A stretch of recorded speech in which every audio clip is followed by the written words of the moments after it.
भगवान राम से सम्मुख खड़े होकर के बात करते हैं और कहते हैं, हे राम प्रभु देखिए, हम पुल तो बना देंगे पर हमारे पुल की कुछ कुछ शर्तें हैं, कुछ कमियां हैं हमारी इंजीनियरिंग में। देखिए, समुद्र में हम पुल बनाएंगे और पत्थरों को जोड़ेंगे।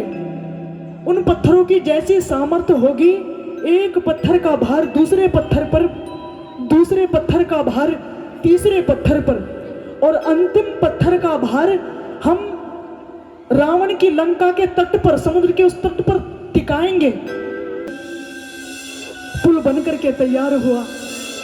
हनुमान जी ने कहा, प्रभु, अब हनुमान जी भगवान को अपना इष्ट मानते हैं, हर जगह राम को स्थापित करते हैं, तो पुल के हर एक पत्थर पर राम राम लिख देते हैं। राम राम कह करके वह लिपि पत्थरों पर दिखाई नहीं देती। मन मतांतर अंधविश्वासों ने कहा कि पत्थरों पर राम नाम, और उसी पर पैर से चल करके जा रहे हैं। शिक्षा में बहुत महीन त्रुटि हुई है। आराध्य है, राम राम कह करके पत्थर दे रहे हैं। पुल को ऐसे बांधा है नल नील 2 इंजीनियरों ने। अब पुल पर सर्वप्रथम कौन चढ़े? हनुमान जी ने कहा, प्रभु पहले तुम चलो। रामचंद्र जी ने कहा, पूरी सेना को इकट्ठा करो और करने से पहले एक कार्य और करो, बुद्धि से काम लो। रावण के पास भगवान शिव के बहुत से शास्त्र हैं, शस्त्र हैं, और हम जाएंगे और विजयी होंगे जरूर, पूर्णतः विश्वास है। हनुमान जी ने उद्घोष करके कहा। नलनील ने कहा, प्रभु हमारी सेना अवश्य पार होगी, और इस पुल से रावण की सेना नहीं आएगी, तो इसका मतलब हमारी जीत अवश्य है, जीत अवश्य है, और रावण जरूर हारेगा। तो वो भगवान शिव की शक्तियों का प्रयोग करेगा और राम उन शक्तियों को काटेंगे, धराशायी करेंगे, तो वहां पर हमारे आराध्य का अपमान होगा। उनका अपमान हो उससे पहले उनसे अनुमति ले लो। भगवान भोलेनाथ की पूजा करने लगे। राम हनुमान मिल करके सबने बालू को इकट्ठा करके रामेश्वरम स्थान वहां पर पड़ा, बालू से एक शिवलिंग तैयार किया और उस पर फूल चढ़ा करके राम ने पूजा की, भगवान शिव की उनसे अनुमति लेगी। हे भोले, तुमने तप के अधीन होकर के जो राम को अपनी शक्तियां दी हैं, उनका अपमान हमारे द्वारा होगा, तुम उनका अपमान नहीं मानना। क्यों? क्योंकि कार्य सत्य का है, सत्य की ओर का है, अन्याय को पराजित करना है। भोलेनाथ तुम उनको मानना नहीं। हे प्रभु, हम पर दया करना, अपमान नहीं मानना, बराबर का संबंध है। भगवान मनाने लगे। आइए, वे भोलेनाथ है, आज उनको मना ले। रामचरितमानस में एक बार भगवान राम ने भोलेनाथ की पूजा की।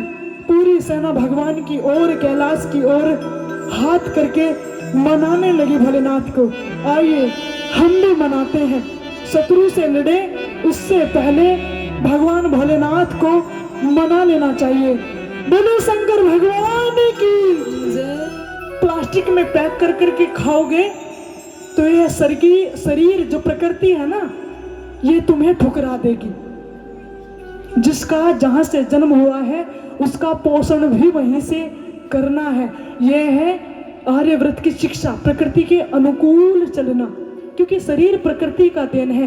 कहीं पत्थर से पैदा मनुष्य नहीं हुआ, प्रकृति से हुआ है। इसका पोषण भी बच्चे के पैदा होने से पहले माता के उर में दूध आ जाता है, वहीं से पोषण होता है।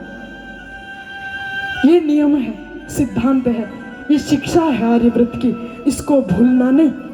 इसी प्रकार नलनील ने आगे की शर्त बताई। प्रभु देखिए, जो पुल हम बना करके तैयार करेंगे उसकी एक शर्त और है। क्या है? इस पुल पर ये लचक खाएगा। जैसे ही इस पर पैर रखेंगे तो लचक खाएगा, और लचक उतनी ही खाए जितनी वापस आ पाए, उतनी ही लचक खाए जितनी वापस लचक आ पाए। अगर अधिक भार से अधिक लचक खाएगा तो पत्थर टूट जाएगा, श्रृंखला टूट जाएगी अधिक भार से। इस पर ऐसी सेना ही पार कर सकती है जो कम भार डाले। तो रामचंद्र जी ने कहा, नल नील तुम चिंता नहीं करो, हमारी सेना में तो बानर है और बानरों का स्वभाव होता है आगे के पैर रखे उससे पहले पीछे के पैर उठा लेता है, दो पैरों का ही भार डालता है और दो पैरों से जितना समुद्र लचक खाता है थोड़ी लचक पुनः अपनी गति पर अपनी सीमा पर आ जाता है।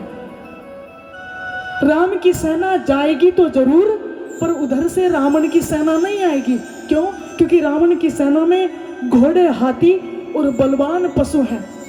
वे आएंगे तो पुल टूट जाएगा। जीव प्रमाण मांगता है राम के चरित्र का। आज भी वह पुल भारतवर्ष में समुद्र में दिखाई देता है। बोलो जय श्री राम। इसी के संग पुल बनकर के तैयार हुआ। हनुमान जी ने कहा, प्रभु अब हनुमान जी भगवान को अपना इष्ट मानते हैं, हर जगह राम को स्थापित करते हैं, तो पुल के हर एक पत्थर पर राम राम लिख देते हैं। राम राम कह करके वह लिपि पत्थरों पर दिखाई नहीं देती। मन मतांतर अंधविश्वासों ने कहा कि पत्थरों पर राम नाम, और उसी पर पैर से चल करके जा रहे हैं। शिक्षा में बहुत महीन त्रुटि हुई है। आराध्य है राम राम कह करके पत्थर दे रहे हैं। पुल को ऐसे बांधा है नल नील दो इंजीनियरों ने। अब पुल पर सर्वप्रथम कौन चढ़े? हनुमान जी ने कहा, प्रभु पहले तुम चलो।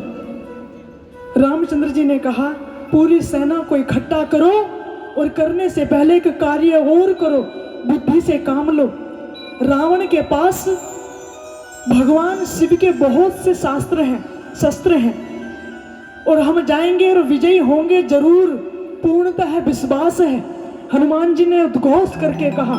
नलनील ने कहा, प्रभु हमारी सेना अवश्य पार होगी और इस पुल से रावण की सेना नहीं आएगी, तो इसका मतलब हमारी जीत अवश्य है, जीत अवश्य है और रावण जरूर हारेगा। तो वो भगवान शिव की शक्तियों का प्रयोग करेगा और राम उन शक्तियों को काटेंगे, धराशायी करेंगे, तो वहां पर हमारे आराध्य का अपमान होगा। उनका अपमान हो उससे पहले उनसे अनुमति ले लो। भगवान भोलेनाथ की पूजा करने लगे। राम हनुमान मिल करके सबने बालू को इकट्ठा करके रामेश्वरम स्थान वहां पर पड़ा। बालू से एक शिवलिंग तैयार किया और उस पर फूल चढ़ा करके राम ने पूजा की, भगवान शिव की उनसे अनुमति लेगी। हे भोले, तुमने तप के अधीन होकर के जो राम को अपनी शक्तियां दी हैं, उनका अपमान हमारे द्वारा होगा, तुम उनका अपमान नहीं मानना। क्यों? क्योंकि कार्य सत्य का है, सत्य की ओर का है, अन्याय को पराजित करना है। भोलेनाथ तुम उनको मानना नहीं। हे प्रभु हम पर दया करना, अपमान नहीं मानना, बराबर का संबंध है। भगवान मनाने लगे। आइए वे भोलेनाथ है, आज उनको मना ले। रामचरितमानस में एक बार भगवान राम ने भोलेनाथ की पूजा की। पूरी सेना भगवान की ओर, कैलाश की ओर हाथ करके मनाने लगी भोलेनाथ को। आइए हम भी मनाते हैं। शत्रु से लड़े उससे पहले भगवान भोलेनाथ को मना लेना चाहिए। बोलो शंकर भगवान